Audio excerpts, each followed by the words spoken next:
Hello. I am really glad you're here tonight. This hour is different from the rest of the day. It doesn't ask you to decide anything. It doesn't ask you to perform or explain or keep up.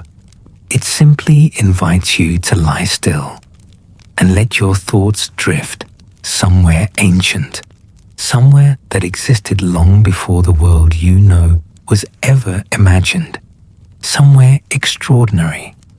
As the years pass, nighttime becomes a kind of companion, a place where the mind is free to wander without interruption, where curiosity returns in its purest form, where wonder settles quietly into the chest without needing to be justified or defended, where understanding arrives not as a sharp revelation, but as a slow, gentle recognition, a warm sense that something old and true has always been waiting for you to sit still long enough to receive it. Later in life, the mind doesn't race the way it once did. It reflects, it revisits, it looks out across long distances of time with a patience that younger eyes don't yet possess. And it does this most honestly and most beautifully when the lights are off and the world has gone quiet and the only thing asked of you is to breathe. Tonight, we are going to travel together, not to a place you can reach by road or by plane, not to somewhere that exists on any modern map in quite the way we're going to visit it. We're going to a mountain. A flattened, sacred, impossible mountain, rising above the valley of Oaxaca in the southern highlands of Mexico. A mountain that human hands reshaped over centuries into a city that once looked down over the clouds themselves. We're going to the world of the Zapotec, the Beyanaa, the Cloud People, one of the oldest and most sophisticated civilizations the ancient Americas ever produced. A civilization that built their greatest city on top of a mountain they had remade with their own hands. A civilization that mapped the sky with mathematical precision, that wrote their history in stone, that understood the cosmos as a living, breathing, ordered whole of which every human life was an inseparable part. So take a slow breath right now. Let your body soften into the bed. Let your shoulders drop away from your ears. Let your jaw release. Let your hands open gently at your sides. And know that for the next hour, nothing is required of you except this. This slow breathing. This willingness to receive something ancient and beautiful. And now, before we begin, if this kind of deep, wonder-filled reflection speaks to you tonight, take a moment to like this video and subscribe to the channel. And down in the comments, tell me where you're listening from and what time it is where you are right now. There is something quietly beautiful about knowing that we are all here together, scattered across time zones and geographies, but united in these late hours when the ordinary world has finally grown still. So settle in, adjust your pillows, find the position your body has been waiting for all day, and know that you are not alone tonight. You're carrying something ancient with you into these dark, quiet hours, something that has waited 2,000 years to be remembered in exactly this unhurried, gentle way. Let's begin. You are lying in bed right now, and the room around you is dark and still. There are no demands on you in this moment, no clocks pulling at you, no lists, no obligations. No decisions waiting on the other side of this night. Just this. Just the weight of the blanket settling over you. just the softness of the surface beneath you, just the slow, reliable rhythm of your own breathing, moving in and out, steady as a tide. And in this stillness, something begins to stir. Not anxiety, not urgency. Something older than both of those things. Something that human beings have always felt when the world grows quiet and the night presses close, and the stars, if you could see them through your ceiling and your roof and the atmosphere above your house, crowd the darkness with cold, ancient light. It is curiosity, pure, unhurried, wondering curiosity about the world, about who has been here before you, about what they knew, about what they built, about what they understood about this same sky that has pressed down on every human civilization in every century across every latitude of this remarkable living planet. Let that curiosity open slowly in your chest, like a door you haven't used in a while. Let it creak gently on its hinges. Let it swing wide into the dark, because tonight you are going to a mountain. Close your eyes and imagine it. Not a mountain the way you might picture one casually, sharp-peaked and snow-capped and remote. This mountain is different. This mountain has been altered, shaped, deliberately and painstakingly and brilliantly transformed over many generations by a people who understood that the land beneath their feet was not merely a physical reality, but a sacred one. The mountain is called Monte Alban. It rises above the valley of Oaxaca in the southern highlands of what is now Mexico. The valley spreads out below it in three great arms, and from the summit of Monte Alban, on a clear day, you can see for 50 miles in every direction. Green mountains at the horizon, smaller villages tucked into the folds of the earth, rivers catching the light like silver thread, drawn through dark cloth, and everywhere the slow, patient presence of a landscape that has been inhabited by human beings for thousands and thousands of years before the first stone of Monte Alban was ever laid. The Zapotec people chose this mountain deliberately. They did not settle here because it was easy. There was no natural water source at the summit, no agricultural land worth farming on the flattened top, no strategic advantage that a military mind would immediately recognize.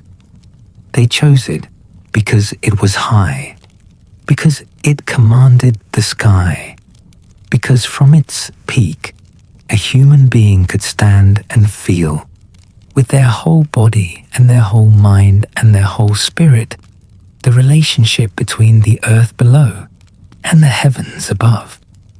And so they moved an entire mountaintop. Over centuries, generation by generation, they leveled the summit by hand and created a massive flat plateau nearly a kilometer long. They built temples along its edges. They carved tombs deep beneath its plazas. They constructed a ball court and a strange, arrow-shaped building that functioned as an astronomical observatory, precisely aligned to track the movements of stars and planets across the sky. They built a city on top of a mountain they had remade in their own image, according to their own understanding of the cosmos and their own place within it. And they called themselves the Behena, the cloud people. You breathe slowly now and let that word settle over you like a second blanket. Cloud people. Let it mean something for a moment, not only metaphorically, not only poetically, literally. the Zapotec people built their greatest city above the clouds. When the valley below filled with morning mist, as it often did in that region where warm air from the lowlands met the cool air of the southern highlands, the plateau of Monte Alban would appear to float on a white sea. The mountain would vanish from below, and the people standing on its summit would be standing in the sky. Imagine what that felt like. Imagine being a Zapotec priest or astronomer or ruler, standing at the edge of the northern platform of Monte Alban at dawn, watching the valley fill with cloud below you, watching the sun rise over the eastern mountain range, watching the stars fade one by one as the sky turned from deep blue to violet to the pale gold of early morning. You would not feel small in that moment. You would feel exactly as the Zapotec believed themselves to be, between worlds, between the earth and the sky, suspended midway between the human and the divine. This is where we are going tonight, not merely to a ruin, not simply to an archaeological site with the information panels and guided tours. We are going to Monte Alban as it lived, populated, functioning, alive with ceremony and commerce and knowledge and music and art and the daily human business of a city that once held tens of thousands of people and served as the political and spiritual capital of one of the great civilizations of the ancient world. Let your body sink a little deeper into the mattress as you hold this image. Let the darkness behind your eyelids become the darkness of that ancient sky. Let the quiet of your room become the quiet of a mountain at night 2,000 years ago, when the Milky Way was so bright overhead that it cast faint silver shadows on the stone plazas below, and every person who looked up at it felt, in some wordless and immediate way, the presence of something vast and ordered and alive. The Zapotec civilization is one of the great achievements of the ancient world, and it is far less known beyond the Americas than it deserves to be. While people study the Maya and travel to see the pyramids of the Aztec in Mexico City, the Zapotec sit quietly in their southern valley, older than both, more continuous in their persistence, alive in ways that still reach forward into the present day. The Zapotec are not a vanished people. This is something important to understand as you lie here in the warmth and the quiet. They did not disappear. Their descendants still live in Oaxaca today. They still speak Zapotec languages, a family of related tongues with no connection to Spanish or English or any European language. Tongues that carry their own music and their own structures of meaning. They still practice traditions that trace unbroken lines back to the civilization we are visiting tonight. When you learn about the Zapotec, you are not learning about something extinct. You are learning about something ancient and enduring and remarkably, movingly persistent.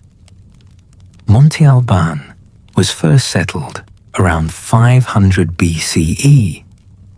That makes it approximately 2,500 years old at its origins. It reached its height between roughly 200 BCE and 700 CE, a span of almost 1,000 years during which it was one of the largest and most powerful cities in all of Mesoamerica. At its peak, somewhere between 17,000 and 25,000 people lived on and around this mountain. The city dominated the region for centuries. It traded with Teotihuacan, the great urban center near what is now Mexico City, hundreds of miles to the north. It had diplomatic and commercial relations with the Maya civilizations to the east. It developed one of the earliest writing systems in the Americas and one of the earliest known calendars anywhere in the Western Hemisphere. And then, around 700 CE, Monte Alban began to decline. The population moved down from the mountain and dispersed through the valley below. The great city on the plateau was never entirely abandoned. It continued to be used as a sacred site for centuries afterward. But the peak civilization that had shaped it, that had moved a mountaintop and filled it with temples and tombs and observatories and meaning, gradually withdrew. The Zapotec did not collapse. They continued. They continue still. But Monte Alban, that impossible city in the clouds, began its long, slow return to the sky. Tonight, you are visiting it at its height. Breathe slowly and let the image build in the darkness behind your closed eyes. You are climbing the mountain path in the early morning.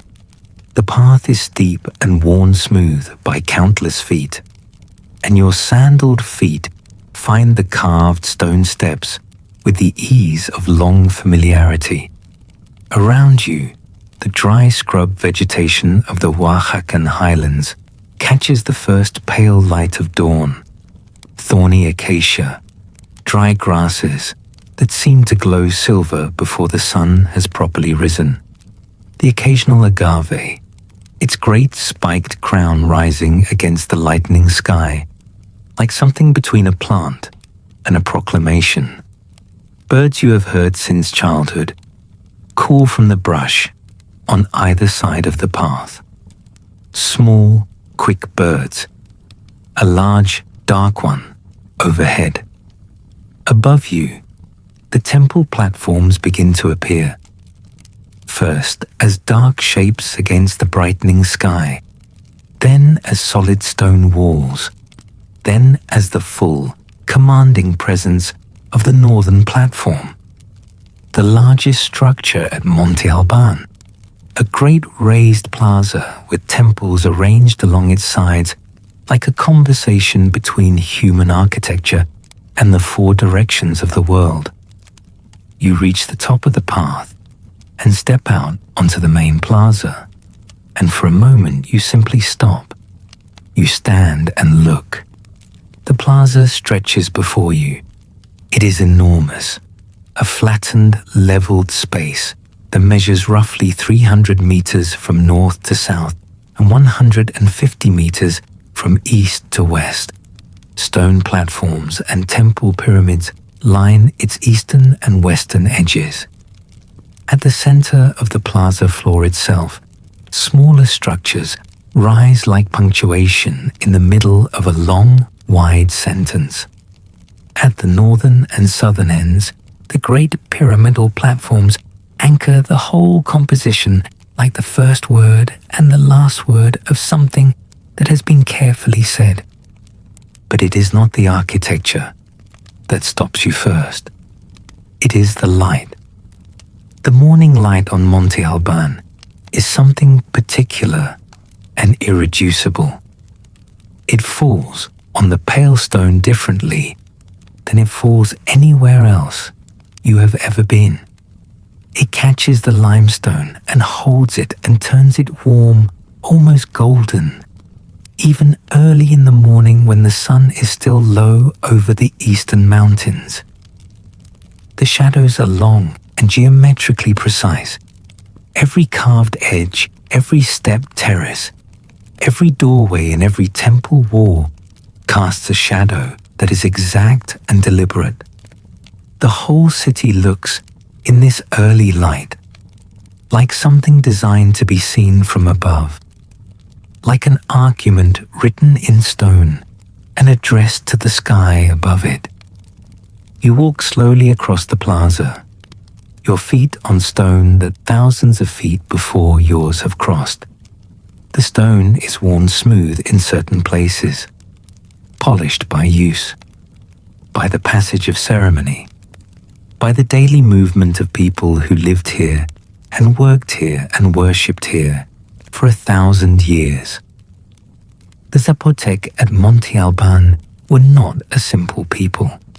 They were not a culture scratching a modest living from poor soil and occasionally managing to arrange some stones into something impressive.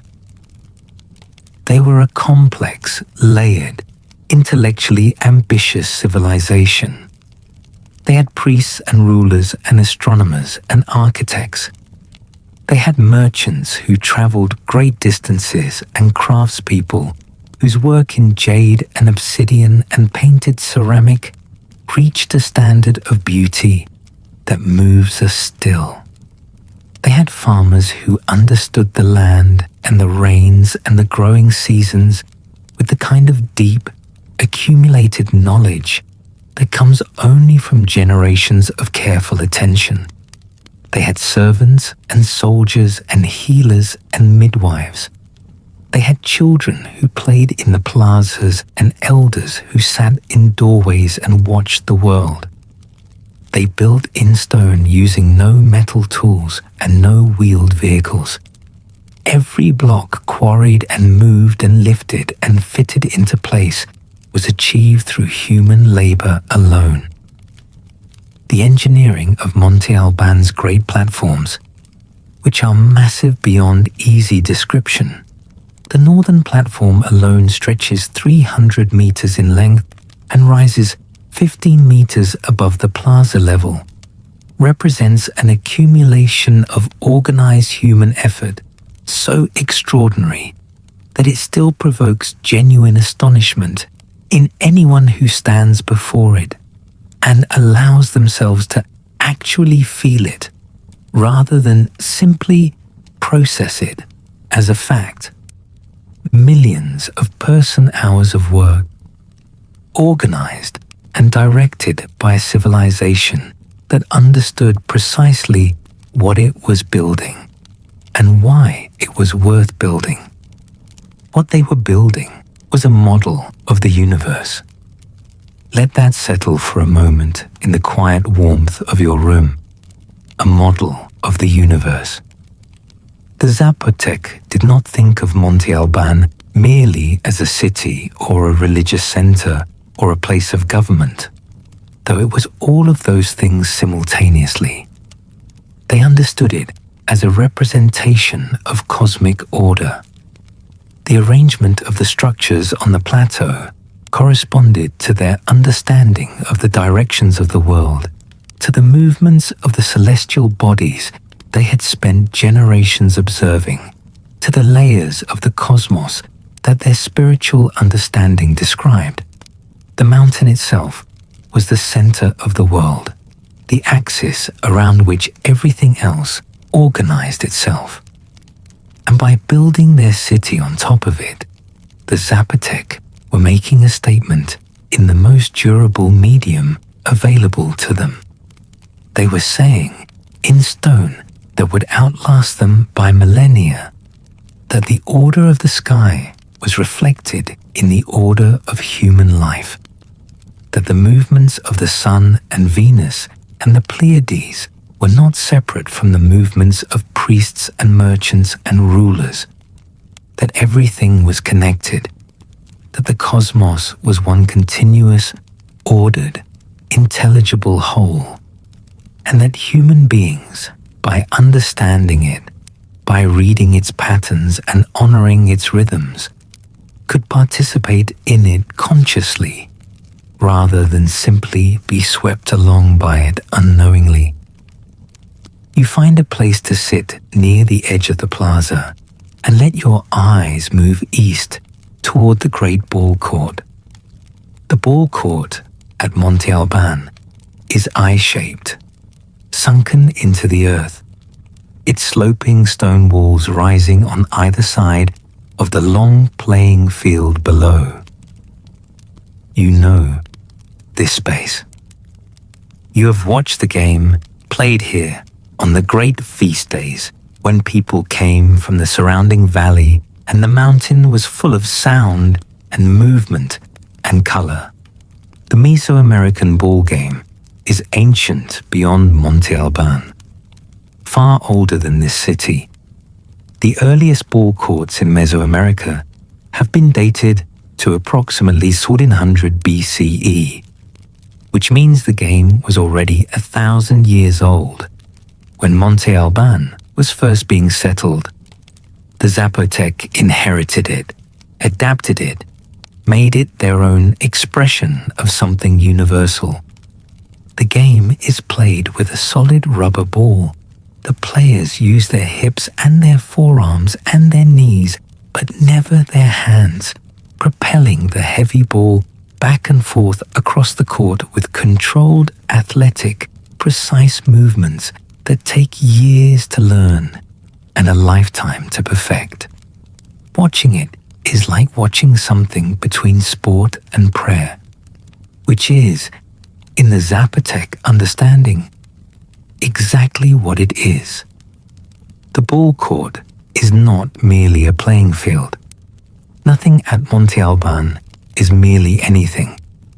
The court is the underworld, the space beneath the surface of the visible world, where the sun travels through the night, where the energies that sustain life originate, where the dead dwell in the company of powerful forces. The rubber ball is the sun. Its arc through the court mirrors the arc of the sun through the sky and through the dark passage beneath the earth. The players are the heroes of an old story, the ones who descend into the realm of death and challenge its lords and return as the sun returns every morning, bringing life with them. The game is a ritual enactment of the cycle that sustains everything, darkness giving way to light, death giving rise to life, the night that holds the seed of the morning. You sit at the edge of the plaza and let the sounds of that imagined game come to you now.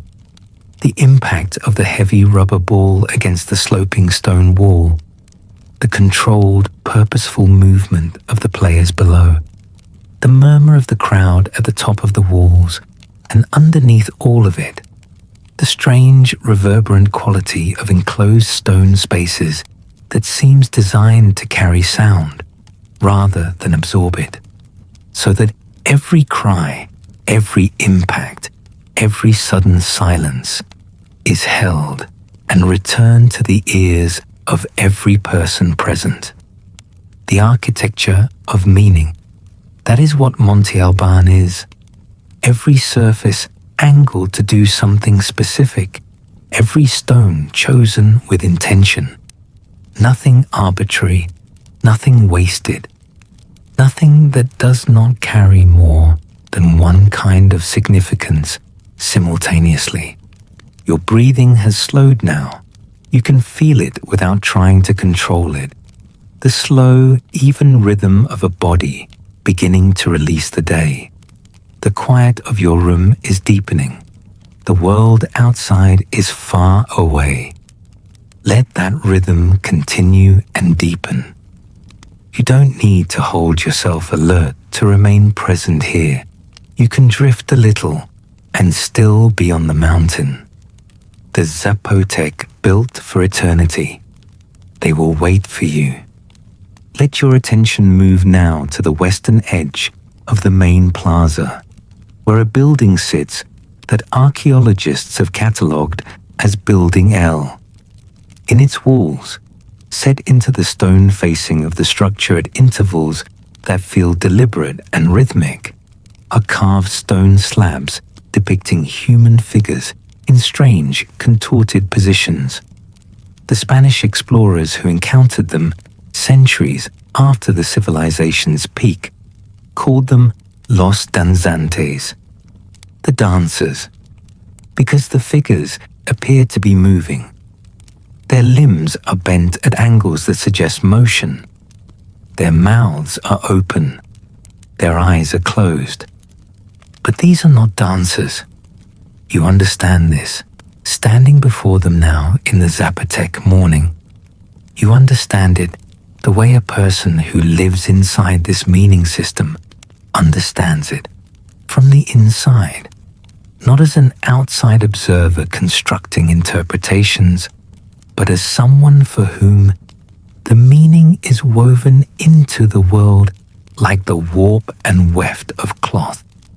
These figures are the conquered, the defeated, the rulers of other city-states and other regional powers who were overcome by Monte Alban during its centuries of expansion and brought here in some form through military defeat, through political submission, through the exchange of captives that was part of the ritual economy of power in Mesoamerica, to be recorded in this permanent, public, visible way.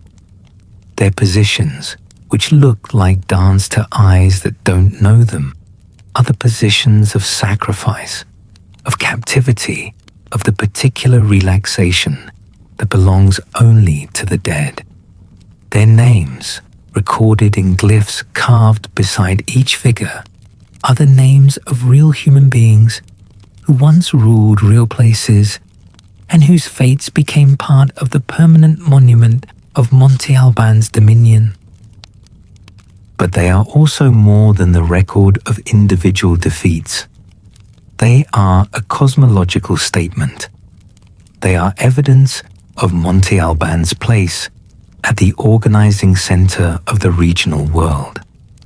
They are the cloud people saying, in stone, to anyone who approaches this mountain from the valley below, to anyone who climbs this path and steps out onto this plaza, that the civilization at the summit stands above. Not merely in the geographical sense of the high ground, but in the deeper sense of being the point around which everything else arranges itself.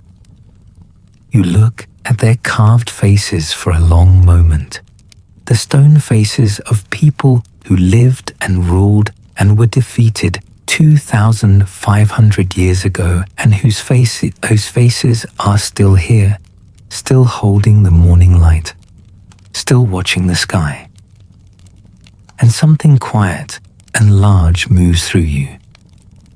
A recognition that power is always temporary. That even the greatest city on the top of the highest mountain eventually becomes something else. That the real endurance is not in the conquest and not in the stone, but in the knowledge, in the understanding of the sky and the earth and the relationship between them that was passed forward generation by generation through the descendants of the Be'ena'a, who still live in this valley, who still carry this inheritance, who still speak versions of the language that these carved faces once spoke. The sun is higher now in your imagined morning, and the plaza is warming. People are moving across the great open space in every direction, not archaeologists, not tourists with guidebooks, the actual people of Monte Alban, living their actual lives in this city at the height of its power. Priests in elaborate headdresses move toward the southern platform where the morning ceremony is already underway. Their regalia is remarkable. Jade ornaments at the ears and around the neck, elaborate constructions of quetzal feathers rising from their headdresses, the feathers an impossible iridescent green-blue gold that shifts with every movement, so that each priest seems to carry a piece of living light with them as they walk. Their cloaks are richly woven and dyed in colors drawn from plants and insects. They move with the deliberate, measured pace of people who understand that how you move through a sacred space is itself a kind of ceremony. Merchants are setting up in the lower terraces of the mountain, their goods spread on woven mats. Clay vessels of different sizes, some painted in geometric designs, some polished to a deep orange red that catches the morning light. Obsidian blades, volcanic glass worked to an edge sharper than any metal, catching the light with an oily, dark iridescence. Small jade ornaments for those who can afford them. Dried chiles and cacao beans and bags of ground corn. Salt, which is precious and which has come a long distance to be here. Cloth in different qualities and colors.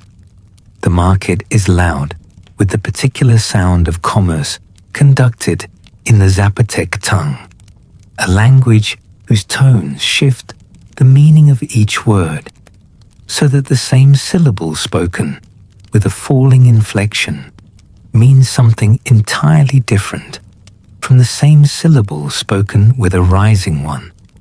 It is a language built for precision and nuance, a language shaped by a civilization that valued the exact over the approximate. Children run between the market stalls and across the edges of the plaza.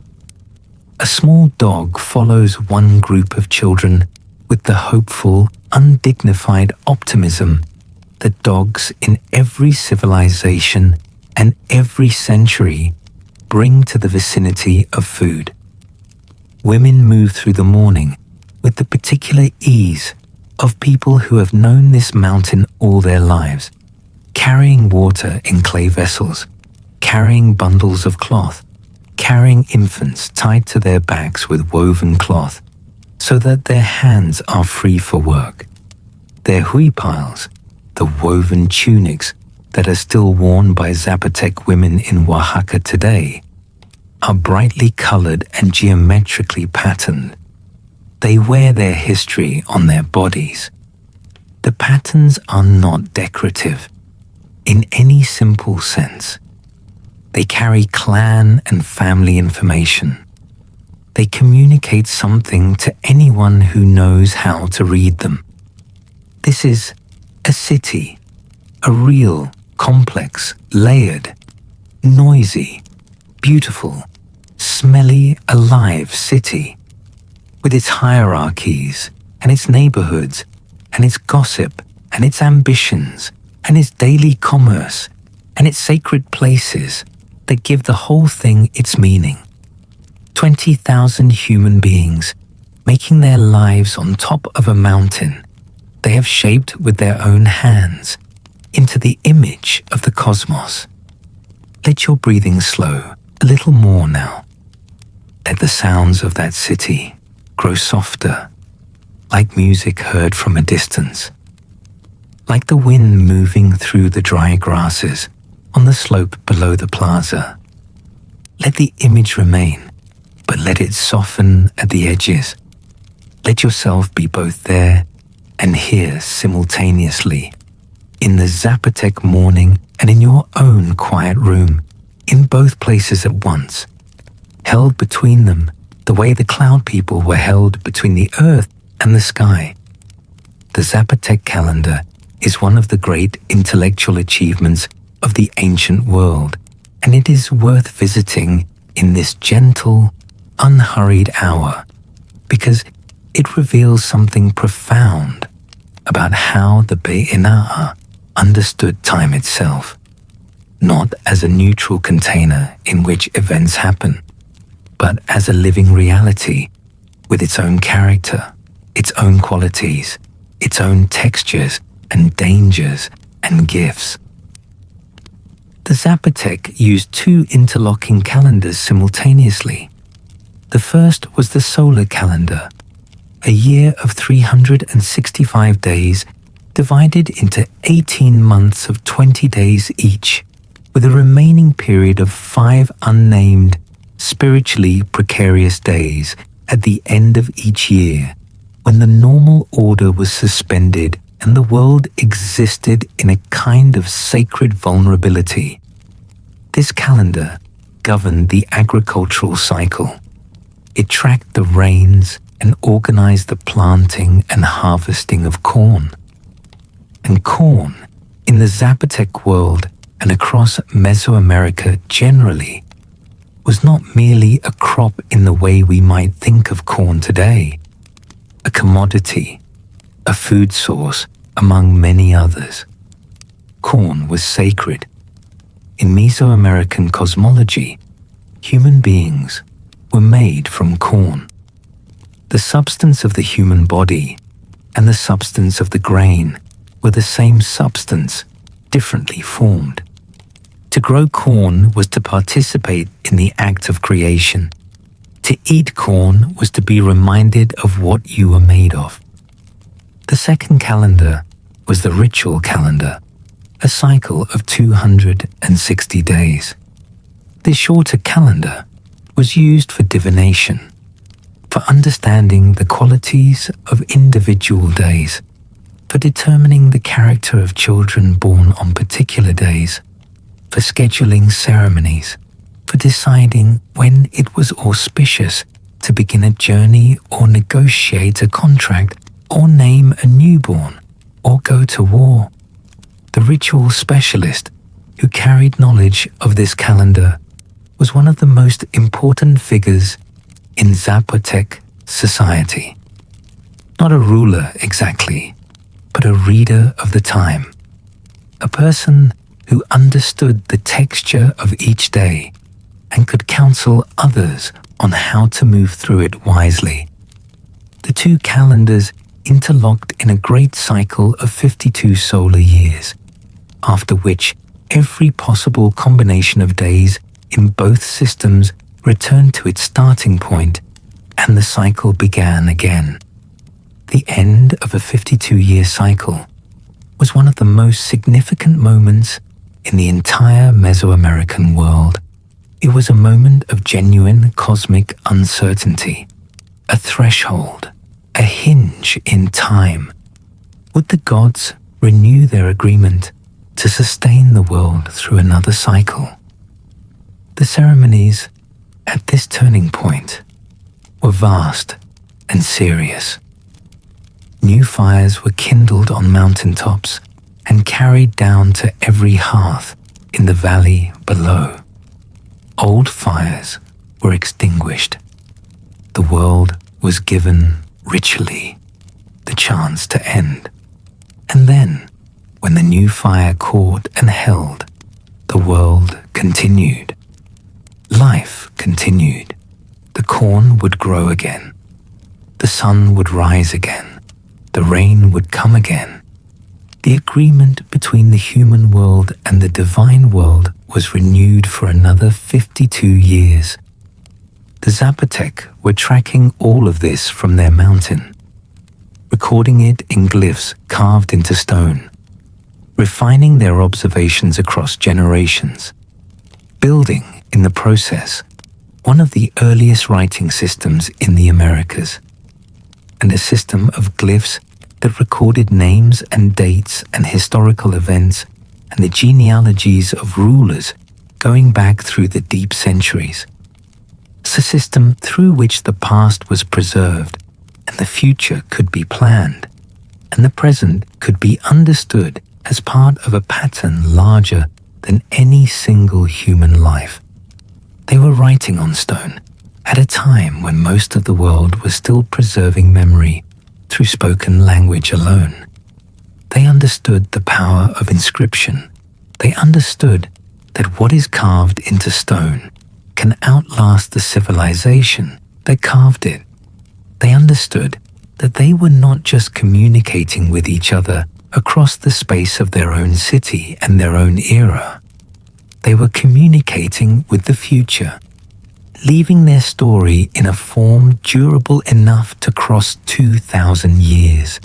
And it has crossed those years. It arrives here, in your quiet room, tonight. Through the work of archaeologists and linguists and the descendant communities of Oaxaca who have never stopped remembering. The stone is still on that mountain. The glyphs still catch the morning light exactly as they did when the hand that carved them was warm and living. Their full meaning has not yet been recovered. The Zapotec writing system has not been entirely deciphered, but the intention is still there in every carved line, the reaching forward, the insistence on being remembered, the refusal of silence. They were leaving something for the future. They may not have imagined us, lying in our beds in our century with voices in our ears and darkness all around, but they were leaving something forward, something that said clearly and permanently, we were here. We understood the sky. We built something worthy of the stars we watched. We were real, and we mattered, and we knew it. And tonight, they reach you, across 2,000 years, in the dark, in the warmth, in the quiet place between waking and sleep, where the oldest knowledge finds the most willing ears. Let your body rest more deeply now. You don't need to hold yourself awake to stay in this world. The mountain is still there in your mind, patient and permanent. The morning light on pale stone, the long shadows of the temple pyramids reaching across the great plaza, the smoke of offerings rising in slow spirals into the bright Oaxacan sky, the sounds of the city, softening now, growing distant, moving to the edges of your awareness, like music in another room. We have only begun to walk through this world tonight. There is still more waiting for you. The painted tombs are still beneath your feet, carved deep into the living rock of the mountain and decorated with figures and glyphs that tell the stories of the people who rest there. The arrow-shaped observatory building is still ahead of you, aligned with a precision that still impresses astronomers today, tracking a particular star on a particular night at a particular moment in the great wheel of the year. The valley is still spread out below you in its three great arms, full of smaller communities that look up at this mountain every morning and feel its presence as the presence of something larger than themselves. The cloud people are all around you in this darkness. They are patient. They have waited 2,000 years already, and they will wait as long as you need them to. They walk with you into whatever remains of this night. Close your eyes. Breathe slowly. Let the mountain hold you like a great stone hand, steady and warm and ancient. Let the Zapotec sky press gently down through all the centuries, between that world and this one, between that mountain and this room, between their knowing and your wondering. We will continue together. You are still on the mountain, still breathing slowly in the warmth and the quiet of your room, still held between this world and that one, between your own dark ceiling and the vast, star-crowded sky above Monte Alban. The night is deeper now. The city around you has grown quieter. The merchants have packed their goods, and the children have gone in from the plazas, and the priests have completed their evening ceremonies on the great platforms. The fires in the temple on the southern platform burn low and orange against the darkening sky. And the mountain itself, this impossible, human-made mountain, breathes around you in the particular stillness that ancient stone carries. That quality of patience, of having witnessed so much that nothing surprises it anymore. Let your body sink a little deeper into the mattress as you rest here. Let your hands relax at your sides. Let your feet become heavy. Let the rhythm of your breathing do exactly what it wants to do without any guidance from you. It knows what it needs. Your body is wise in ways your waking mind often forgets. Let it lead for a while. We are going underground now. Not in any frightening sense. In the way that the Zapotec understood the underground world, as an essential and sacred part of the whole. A place of power, a place of transition, a place where the energy of life rests before it rises again. Beneath the plazas and platforms of Monte Alban, the Zapotec carved their tombs. Not shallow graves, not simple burials in the earth. Proper architectural spaces, rooms with corbelled stone ceilings and painted walls and niches carved into the stone to hold offerings. Rooms that were sealed after the burial of important individuals and then sometimes reopened generations later to receive another ancestor, so that over time a single tomb became the dwelling place of an entire family across the long span of its history. The tombs were not vaults of oblivion.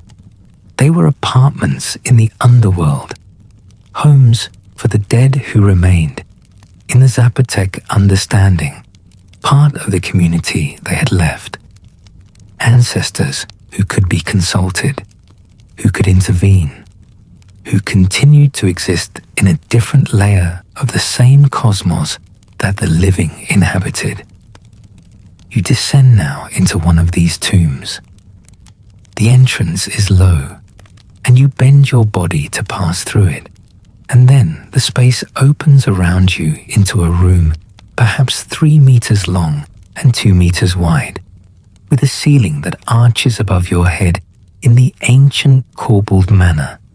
Each stone steps slightly inward from the one below until they nearly meet at the top. The walls are painted. Even in your imagining, the colors are still present, still vivid, still speaking. On the back wall, a figure stands painted in deep red-brown against the pale plaster, surrounded by scrollwork and geometric patterns. The figure is a person of high status. You can read this in the jade ornaments painted at the ears and throat, in the elaborate headdress, in the posture that suggests authority and ceremony. The face looks out at you with an expression you cannot quite name. Not serene exactly, not stern, something in between.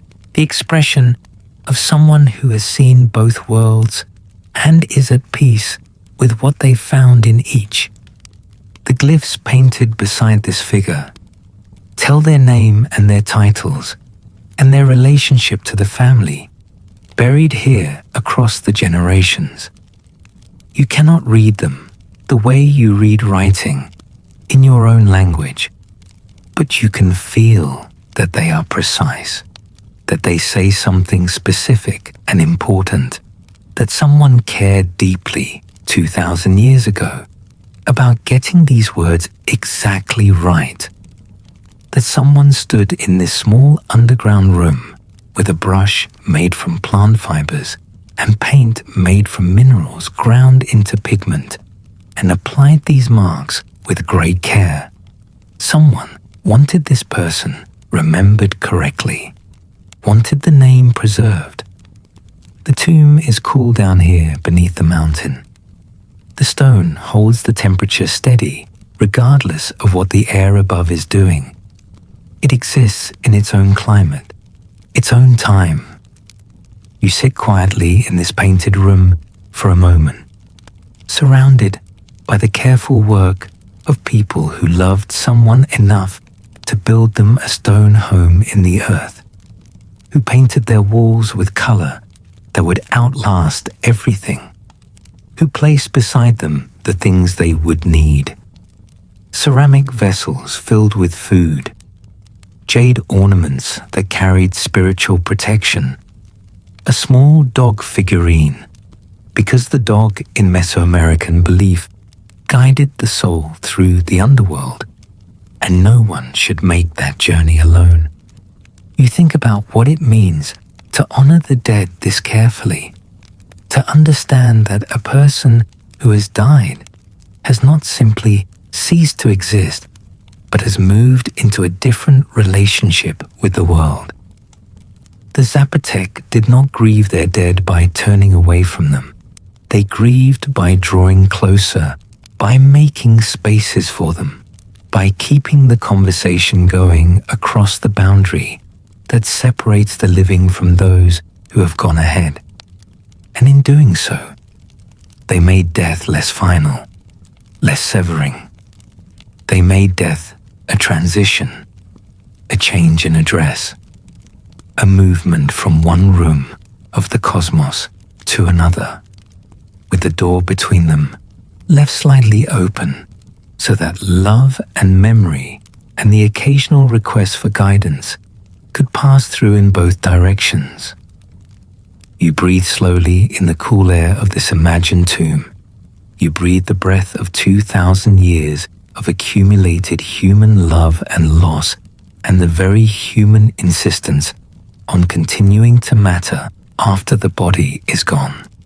Then you rise and make your way back up into the night air of the mountain. The stars above Monte Alban are extraordinary. Even in your imagination, even in the warm dark of your room, with your eyes gently closed, you can feel their quality. The Oaxacan highlands at 2,500 years ago, before any electric light existed anywhere on Earth, before any burning of fossil fuels had altered the clarity of the atmosphere, the stars would have been so bright they would have seemed close, so numerous they would have seemed impossible. The Milky Way would have been not a smudge, but a structure, a great sweeping river of concentrated starlight arching from horizon to horizon with depth you could almost perceive, as if the sky had a third dimension and you were looking into it rather than merely up at it. The Zapotec astronomers at Monte Alban looked at this sky for centuries and learned to read it the way you learn to read the faces of people you love, not by deliberate study alone, but by long, patient, habitual attention until the patterns became as natural and familiar as breathing. They knew which stars rose at which times of year. They knew the movements of Venus, which rose as the morning star and set as the evening star, in a cycle of precisely 584 days that they tracked with an accuracy that still impresses astronomers today. They knew that 8 Venus cycles corresponded almost exactly to 5 solar years, creating a great interlocking wheel of time built into the structure of their calendar. They knew when the Pleiades crossed the zenith directly overhead, marking a moment of cosmic significance in the renewal of the great 52-year cycle. They knew all of this the way skilled people know the thing they have devoted their lives to understanding, from the inside, with a certainty that comes not from reading someone else's account, but from looking with their own eyes, night after night, year after year, generation after generation, until the sky became as legible as the valley below, and they built their knowledge into their city, quite literally. The building that archaeologists call Building J, the arrow-shaped structure near the center of the Monte Alban plateau, is oriented in a direction that does not conform to the overall alignment of the city. Everything else at Monte Alban is oriented roughly along the north-south axis, but Building J points in a different direction entirely, rotated approximately 45 degrees from the main grid. It points at something specific in the sky. The most widely supported scholarly interpretation is that it was aligned to observe the heliacal rising of a particular star at a particular season, the moment when a star first becomes visible again, just before dawn on the eastern horizon, after a period of invisibility near the sun. The Zapotec were not watching the sky casually. They were making permanent architectural records of what they had observed, encoding their astronomical knowledge into stone so that it could not be lost, building libraries in stone, making the mountain itself into an instrument for reading the cosmos. You stand before Building J now, in your imagined night, and you look at it with new eyes. The irregular, arrow-shaped footprint that seemed strange a moment ago now seems inevitable. Of course, it points in that direction. It was not built to conform to anything human. It was built to conform to something much larger, to something that preceded the city by billions of years and will outlast it by billions more. It was built in alignment with the actual structure of the universe. There is something in this that speaks to you tonight. The Zapotec understanding that the universe has a structure, that it is ordered, that the order can be perceived and understood and recorded and honored, that human intelligence, applied patiently and humbly over long periods of time, can actually read the cosmos, not dominate it, not control it, but read it, receive it, understand it well enough to live inside it with greater grace. This is a kind of faith, but a faith based on evidence. The Zapotec astronomers believed the sky was ordered because they had looked at it long enough to see the patterns. Their faith was earned, the natural conclusion of centuries of attentive observation. They were not choosing to believe a comforting idea. They were reporting what they had actually found. And what they had found was that everything moves in cycles. Everything returns. The sun rises every morning without exception. Venus completes its dance around the sun with a precision that allows you to predict its position centuries in advance if you understand the rhythm well enough. The rains come every year at the same season. Give or take the small variations that keep farmers humble. The cycle of birth and growth and death and return repeats in every plant and every animal and every human life and every civilization, and the Zapotec believed in the cosmos itself. The world ends and renews. The sun dies every night and is reborn every dawn. The corn dies in the ground and rises again as a new plant. The ancestor dies and enters the underworld, and their energy, their essential quality, cycles forward into the next generation. Nothing is lost. Everything transforms. The universe is extravagant with life and patient with death, and the two are not opposites, but partners in the great cycle that sustains everything. You breathe slowly and feel this understanding settle into you in the quiet of your room. Let it be simple. Let it be what it is.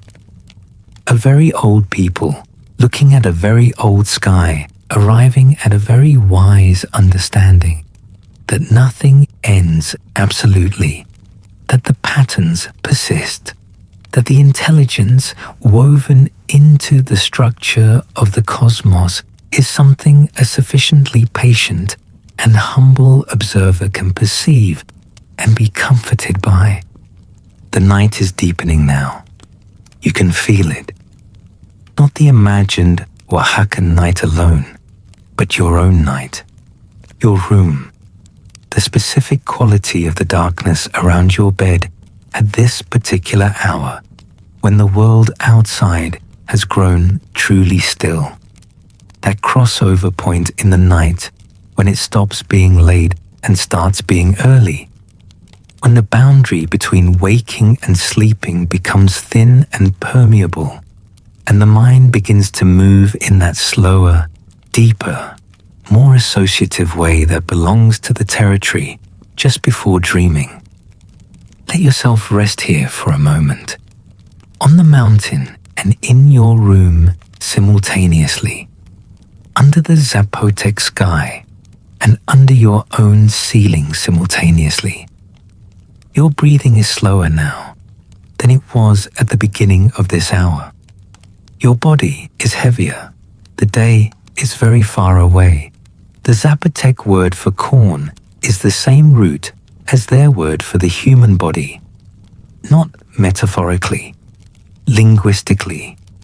The same deep sound branching into two words that describe the same essential substance in two different forms. This linguistic fact tells you something profound about how the Zapotec understood the relationship between human life and the natural world, not separate, not the human being as observer of nature, standing outside it and looking in, the human being as nature, made of the same stuff, subject to the same cycles, returning to the same earth when the body's time is finished. When a Zapotec farmer planted corn, they were planting something of themselves. When they harvested it and ground it and made it into the flat breads that sustained their communities, they were eating their own substance in a different form. When they offered corn to the gods and the ancestors at the great ceremonies on the Monte Alban platforms, they were offering the most intimate thing they had, not something they had grown separately from themselves, something they had grown from themselves. This understanding altered everything about daily life. It meant that the act of eating was sacred, the act of farming was sacred, the act of cooking was sacred. There was no ordinary moment. Every meal was a ceremony. Every seed planted in the earth was a prayer. The Zapotec weaving tradition carries this same understanding forward into cloth.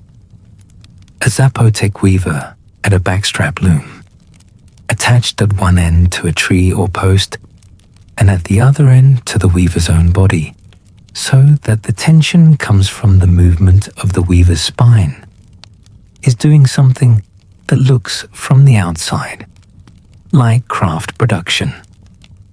From the inside, it is something more layered. The patterns woven into cloth at Monte Alban encode cosmological information, family histories, relationships between clans and their patron deities.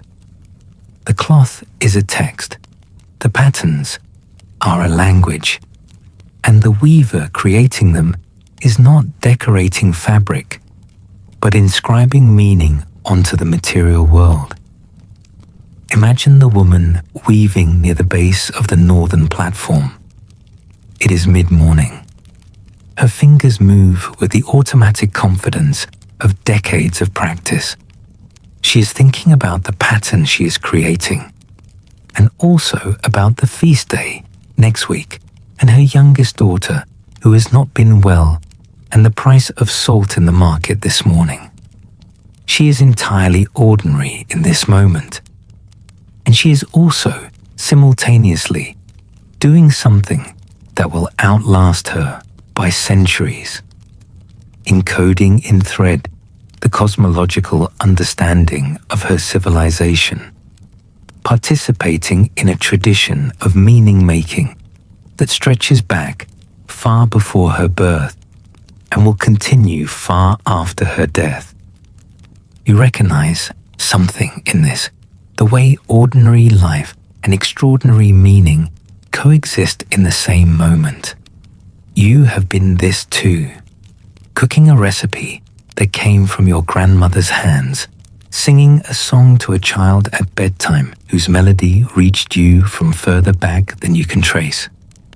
You are the continuity, just as the Zapotec weaver was the continuity.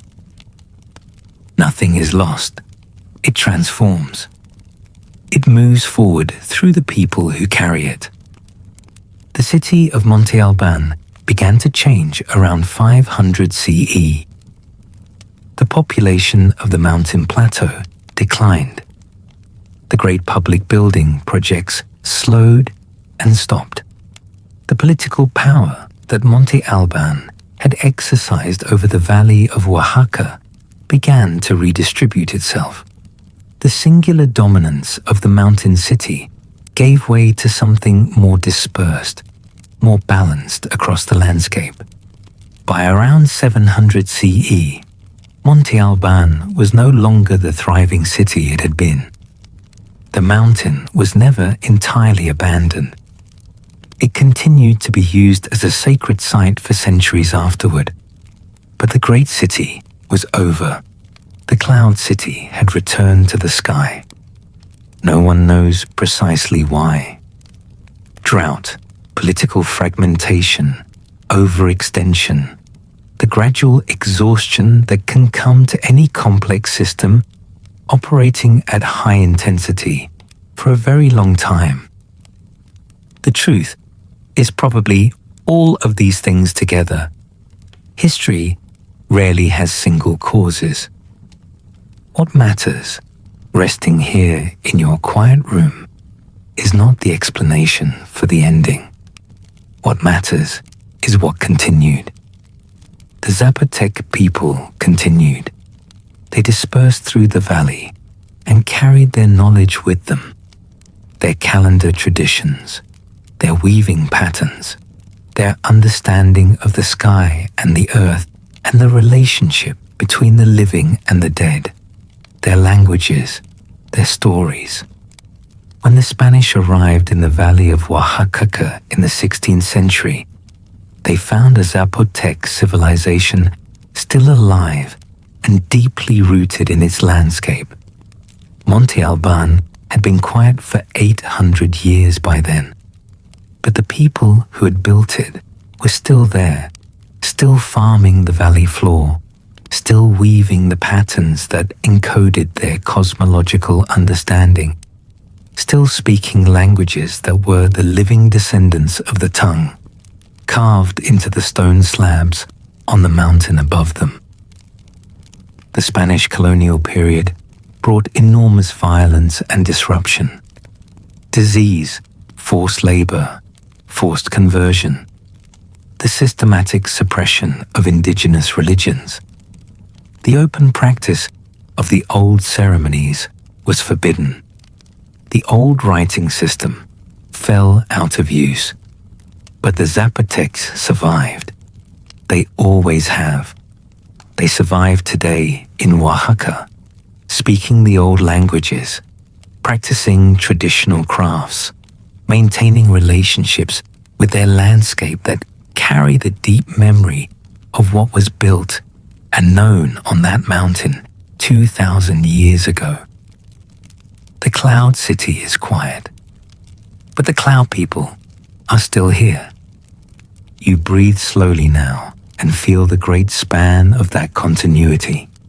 2,500 years from the first stones laid on Monte Alban to this moment, this night, this breath. The Zapotec understanding of the cosmos, encoded in stone and cloth and ceremony and language, reaching forward across all of that time, through disruption and loss and violence and transformation, still here, still alive in the hands of weavers and the mouths of speakers and the memories of elders who received it from their elders and will pass it to theirs. This is what civilization actually is. not the buildings, not the monuments, not the great plazas and the astronomical observatories and the painted tombs, extraordinary as all of those things are. Civilization is the accumulated understanding that a community carries forward across time. The knowledge of how to live in a particular landscape. The wisdom about what matters and what does not. The stories that explain why things are the way they are, and what human beings owe to each other and to the cosmos that holds them. The patterns in the cloth, and the cycles in the calendar, and the names of the stars. Monte Alban is a monument to all of that. Not a monument in the sense of a memorial to something gone, a monument in its original sense, a reminder, a thing that causes you to remember something you already know, but had temporarily forgotten. You already know that you are part of a pattern larger than yourself. You already know that the cycles of the natural world apply to you as they apply to everything else. You already know that what you have received from those who came before you is precious and worth carrying forward with care.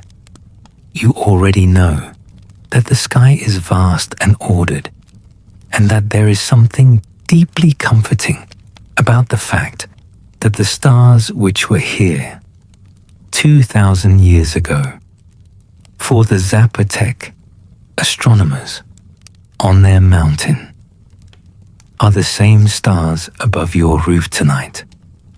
The mountain reminds you, the cloud people remind you. 2,000 years of careful attention to the sky and the earth and the relationship between them, encoded in stone and cloth and language and ceremony, reaching across the centuries into your quiet room, into your slow breathing, into the warm dark where you rest. The valley of Oaxaca is 7,000 feet above sea level, and on a clear night, the air is so thin and clean that the stars seem to press close to the earth.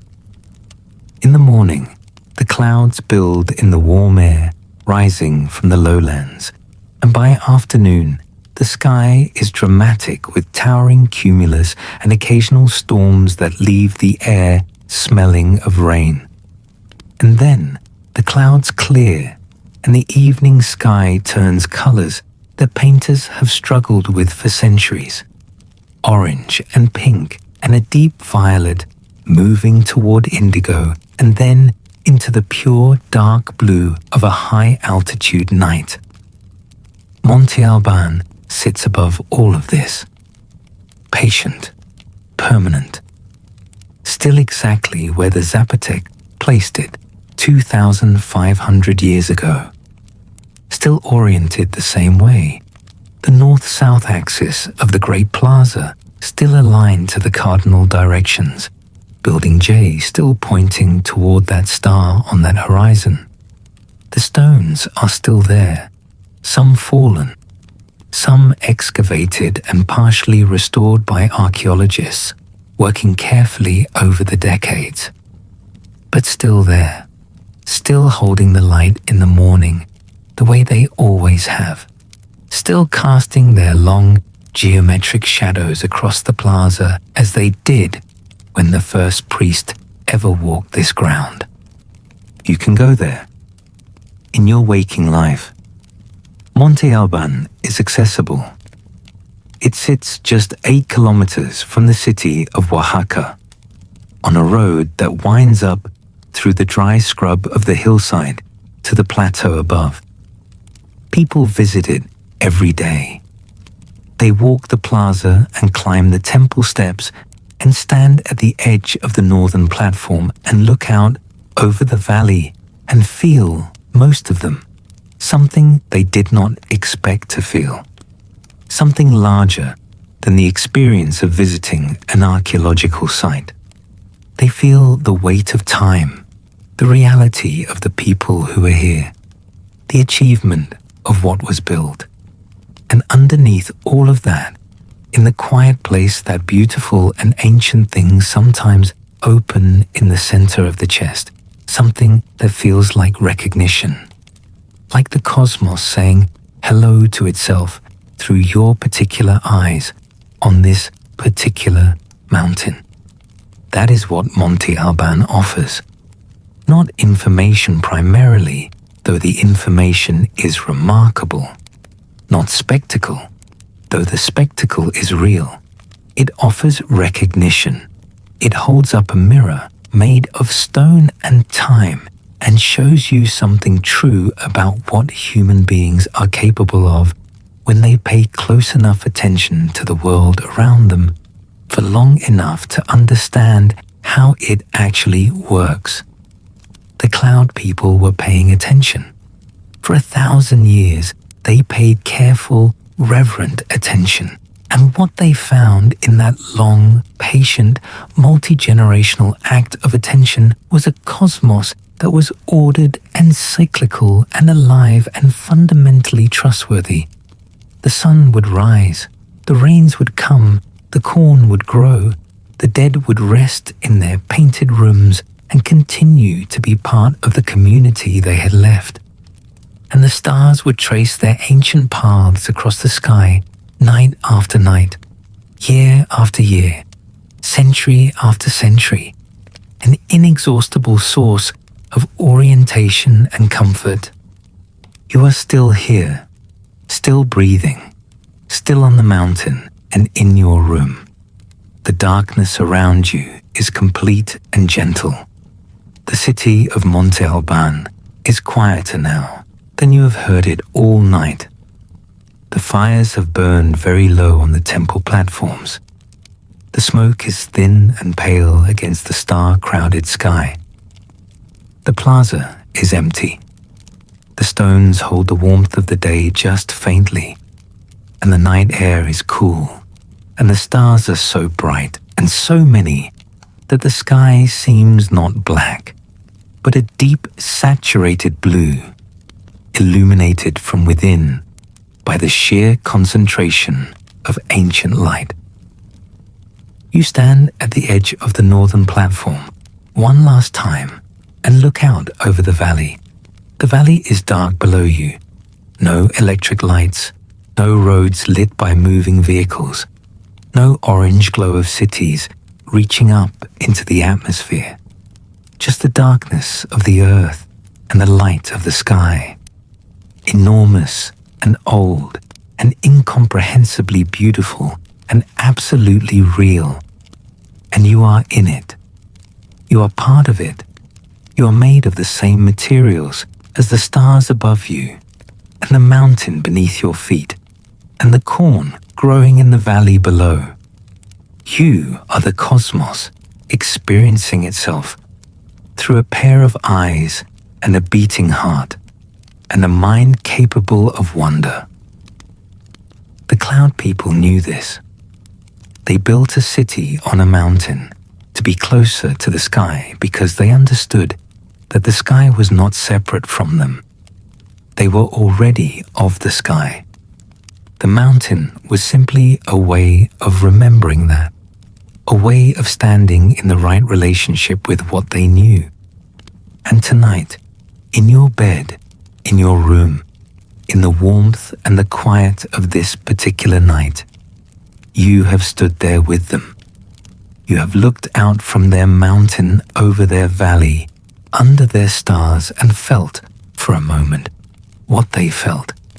The smallness of a single human life, and the largeness of what holds it. The brevity of one civilization and the endurance of the understanding it encoded in stone and cloth and language and passed forward through all the centuries between then and now. Your eyes are heavy.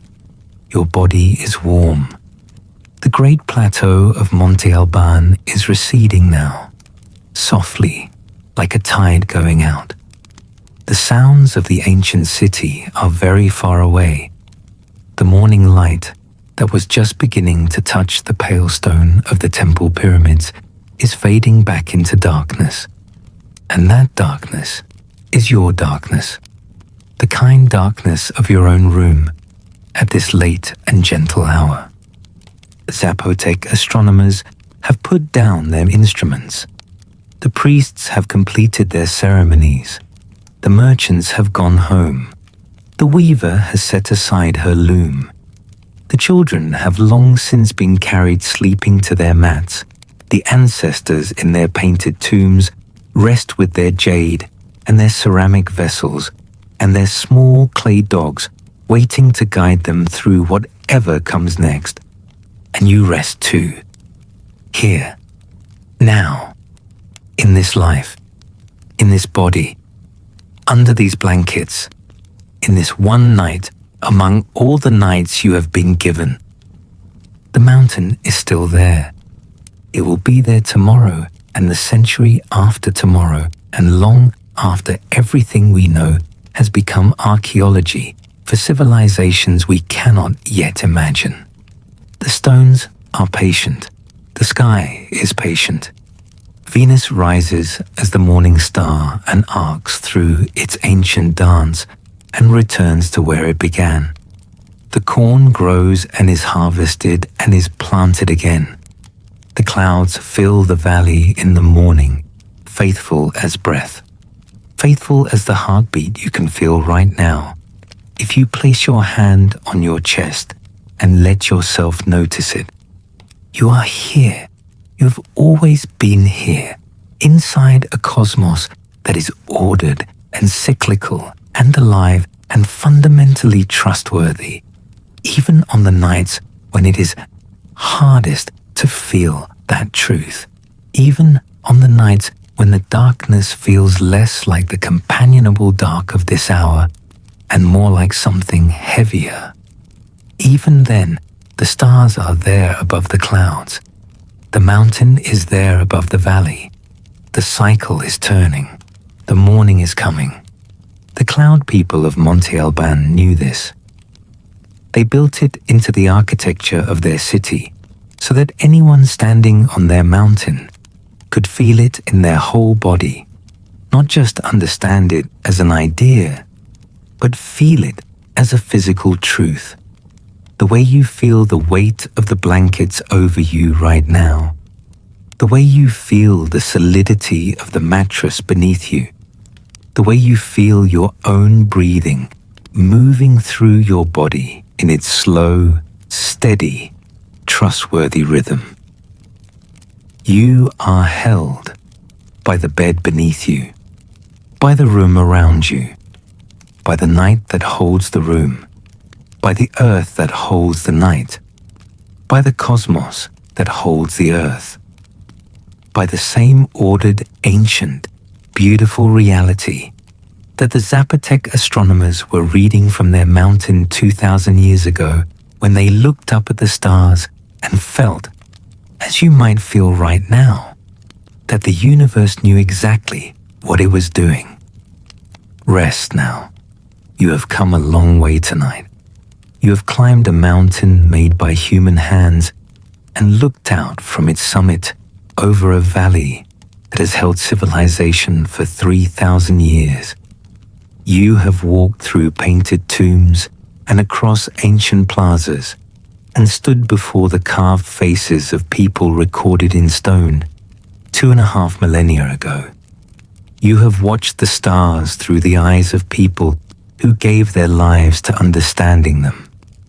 You have felt the weight of time and the lightness of wonder. Carry that with you into sleep tonight. The ordered sky, the patient mountain, the corn growing in the dark valley below, the ancestors resting in their painted rooms beneath the stone, the weaver's pattern in the cloth, the morning star moving through its ancient dance, the cycle turning as it always has, as it always will, toward morning. The fires die down, the old stories settle, and the world grows still. Let your thoughts drift away like embers on the wind. Good night. You have journeyed far back through time tonight. Now it is time to journey into dreams. Close your eyes, breathe, and let sleep find you.